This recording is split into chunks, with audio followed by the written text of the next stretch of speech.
Well, after months of doing work in the Airstream with jackets and heaters, somebody turned on the oven in the Pacific Northwest, and we are using a fan. Summer is here, and the Airstream feels fine. We are in Clearwater tonight. I'm Allison Morrow. Hi, I'm Allison Morrow. I'm Allison Morrow. And I've gone to a lot of places. On St. Pete Beach, Allison Morrow. And now with my former Force Recon Marine husband, I'm going off-grid-ish.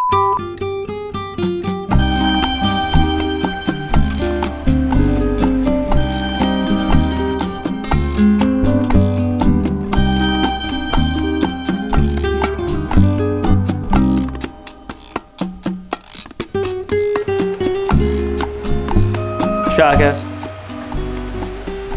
are you alive? She either lays there and does nothing in the winter and tries to stay warm, or now that it's becoming warm in here, she just finds the spot right in the middle of everything and lays down. Her productivity has, well, I would say it's severely diminished, but it's been pretty much non-existent. Here, Shaka, gotta put on your safety eyewear. Love, love, love, love, love our Chaka. Chaka, all this hard work will pay off one of these days. It's been a long time no see.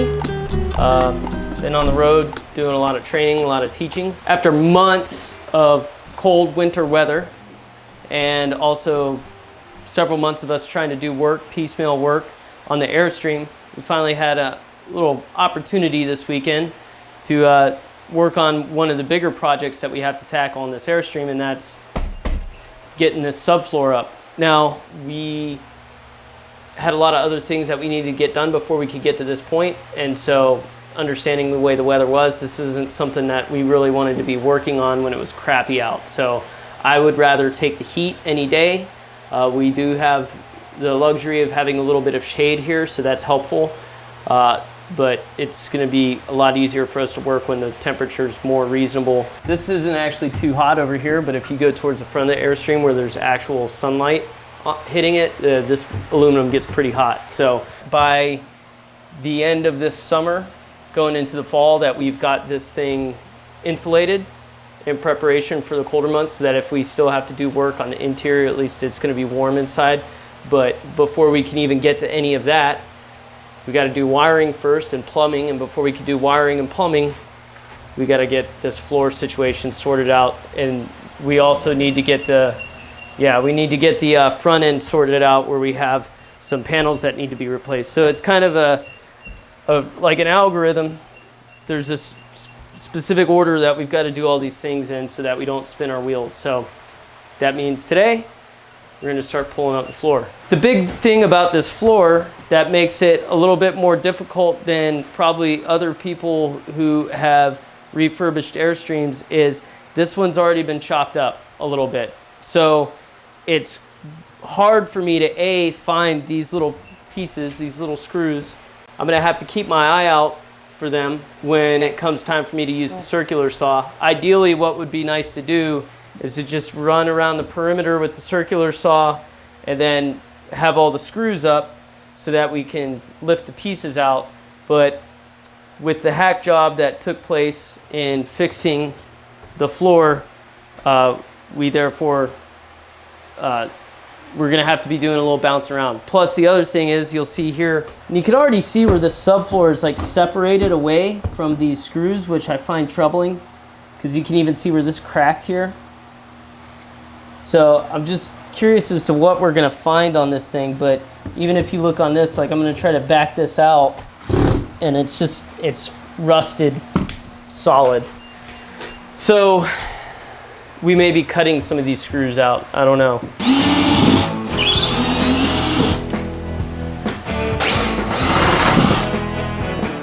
You have a screw loose. Get it? Yeah. I make jokes like that, proverbial dad jokes. You say they're not funny, but then you make jokes like that, and you're like, ha ha ha ha, get it? Screw loose? Ha ha ha.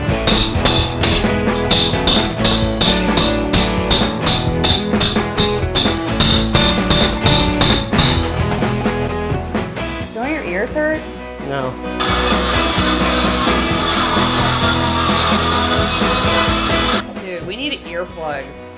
That's loud. It's not loud. That is loud. It's not loud to me. May not be loud for Afghanistan, but it's loud for here. So the issue here is that whoever redid this floor covered up the tops of the screws so you can't unscrew the floor. So it's got this plaster, like, see this stuff here? Plaster that holds the floor together, I guess, but it's making it very hard to unscrew the floor, so we're having to cut through a lot of material. It's almost like stuff you would put down prepping for tile or something like that. But either way, it's like real gritty, and I could see my blade sparking as it's going through it, which is dulling my blade, so that sucks. And this is gonna be the hardest end, we believe. As we move down the Airstream, it should get easier. I don't know what it is, but it's hard. And you can't get to the screw heads. Does that sound like I know what I'm talking about? Oh yeah, super smart.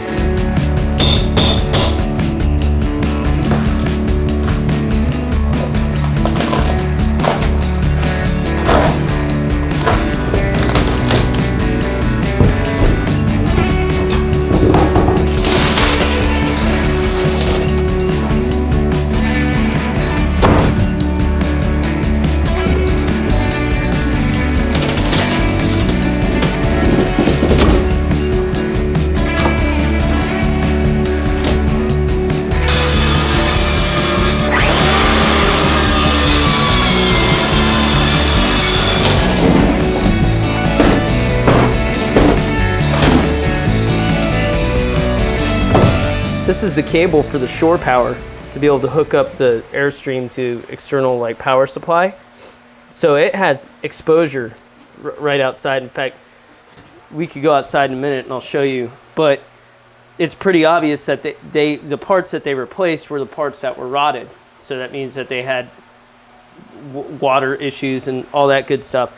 But the cool thing to see is, see this frame rail right here? It's a square tube, which is nice because there was a time where they made a lot of it with like C-channel.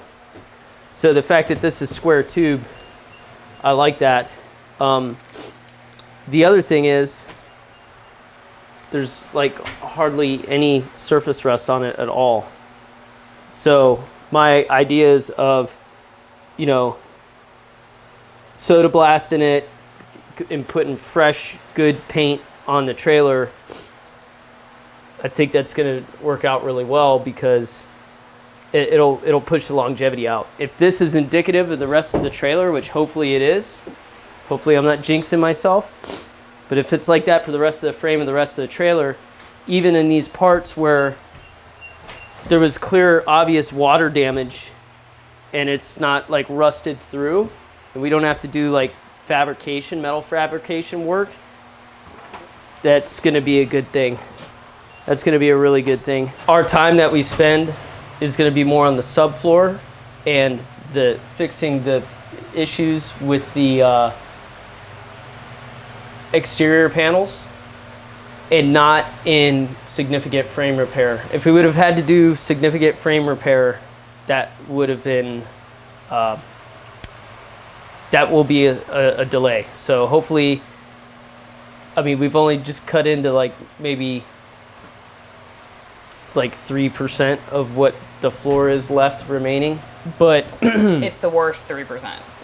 this in my mind could be the worst 3%. The only other areas I'm worried about is up towards the front where there was clear damage and rot up there. So all the stuff in the middle has been intact. So this should be where the worst areas are, in these spots where the floor has been replaced. So, and if it looks like that, then the rest of the area where there's no damage should be okay.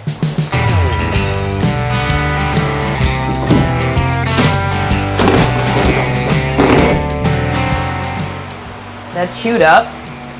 Yeah, it's from mice. Ew. It's practically brand new. So, Good sign. good sign. I ripped out one of the screws that were threaded in there right here. I don't want to keep doing that. So if anybody's ever had this happen to them before, where you have your screw, especially like a Phillips head screw, which is this plus sign looking type of screw, and it strips out and then you can't get any grip on it. So they have this tool where you drill out a little bit, and then it has a grabber that when you screw it in, it actually grabs a hold of it and helps pull the screw out. The rest should be much easier. But the thing I'm really excited and happy about is the frame. That's the only thing I'm hoping for, is like the frame all the way through is good. The frame's good all the way through, then we're in there like swimwear. I will be photoshopping a Speedo on you for this. Off like a prom dress. I'll put a prom dress on you. I don't believe you. Oh yeah, what is that, the Samantha? Like, ta-da! okay, she's here. Wow, look at that. It worked. Will it work to get you to go away? Let's try it. Nope, still here. It was worth a shot.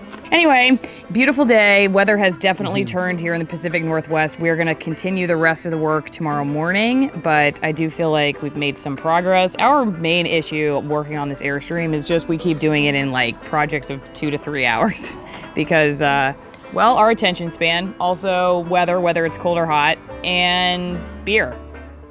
Because it's always beer 30. It's always beer 30. But in all honesty though, I think, well, a lot of the big moves we've made have been in 8 and 10 hour segments of work. So the biggest thing is, you know, once you start cutting into a floor, you know, you start cutting stuff out, you've committed. Right. So I just wanted to make sure to take some time in the beginning to do it right. And the other big thing is we started at the back of the trailer because that's where the most extensive work had already been done.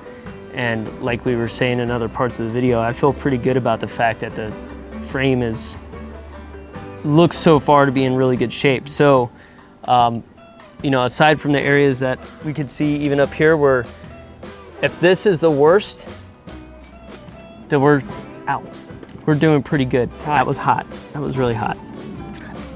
Ow. We work really hard. We have other jobs that we have to do. I've traveled all over the place. She's trying to save the environment one story at a time, giving a voice for the voiceless, and trying to do that on top of doing something neither one of us have really done before, and that's renovating a RV. Yeah. It's daunting, but Yep. I think it's worth it. So, Yeah. anyways. But the pioneer spirit is within us and within you because you're still watching. All right, well, the next video you see, I don't know what it will be, but I'm sure it will be exciting. So don't forget to subscribe to the channel and give us a thumbs up, and we'll see you next time. Oh, and I'm Allison again. Allison, right here. Who are you? I don't know, but I think we should snap out.